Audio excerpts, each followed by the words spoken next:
Hello and thank you for watching this. My name is Christine Mann and together with Lene van Heerden, I'm the co-founder of MAP Movement. So in the English language, there is a saying of holding one's breath. It means that you are in a state of almost anxiety of what is about to happen. You are in a state of suspense, of anticipation. You hold your breath because you're not quite sure of what's going to follow. So we can see that in our language, both within our bodies, that tension changes our breathing patterns. So if you're in a state of what is next, you are in an inhale holding breath pattern. It's like, what is going to happen next?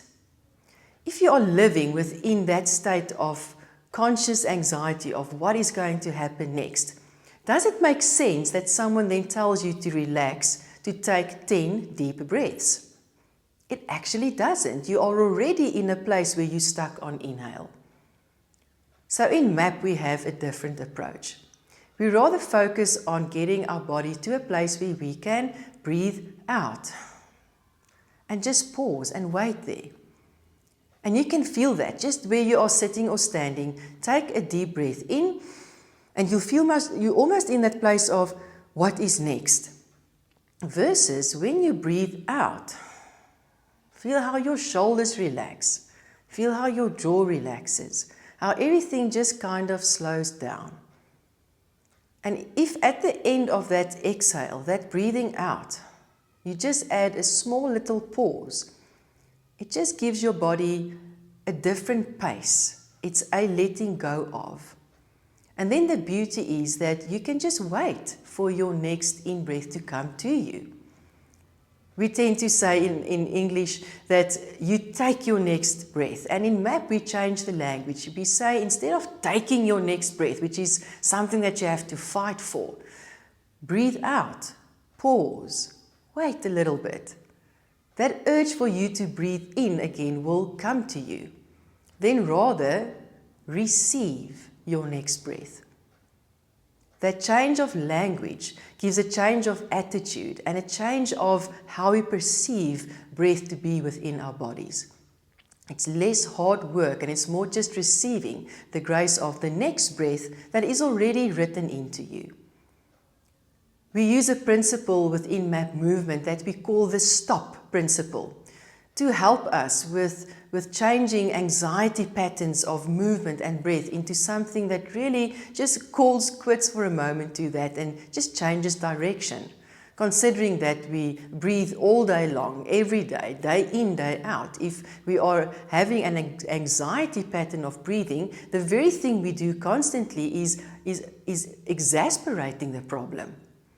So let's have a look at this S.T.O.P principle. It's an acronym, and the S stands for stretch and yawn. When we are in anticipation and waiting and holding our breath, we kind of freeze with our movement. But if we can just break that pattern by stretching and yawning, you see that in the animal kingdom, dogs and cats stretching and yawning. If you look at little children, when they wake up, they stretch and they yawn. It's a whole process.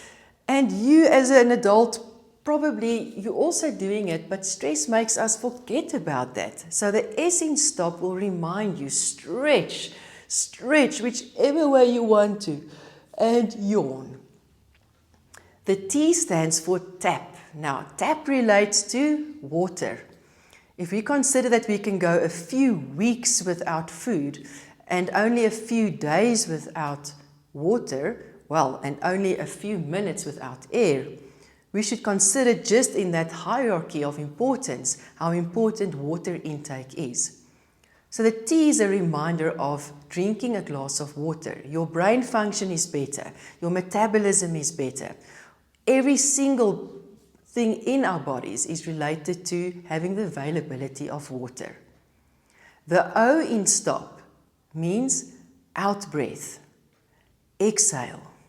Feel it again. Feel as you breathe out how your shoulders drop, how things just slow down a bit. And then the P in S.T.O.P means pause. So after you've breathed out, just pause. even if it's for a second or two. And then wait, that urge to take your next inhale will come. Maybe after a second, maybe after 2 seconds. Maybe as you improve over time, it will be a few seconds before you feel the urge to breathe in again is there. And then you take a nice, easy breath in through your nose. Because nose breathing is a far better way of breathing. We always say that the mouth is there for eating and talking, and the nose is there for breathing. So just to recap, the S in STOP is stretch and yawn. Move around whichever way you want to unlock that jaw in the yawn. The T is for tap, drink water. The O is for out breath, breathe out, exhale. And the P is for pause. Just wait, just wait. Your next in-breath is already lined up, and then receive your next inhale. So when you feel that you are holding your breath in anticipation, you're in a pattern where things are crazy, you're anxious, just apply this STOP principle. Often, many times during the day. S-T-O-P. Stop. And then you just reset, you look around you, and then you'll be ready to carry on again.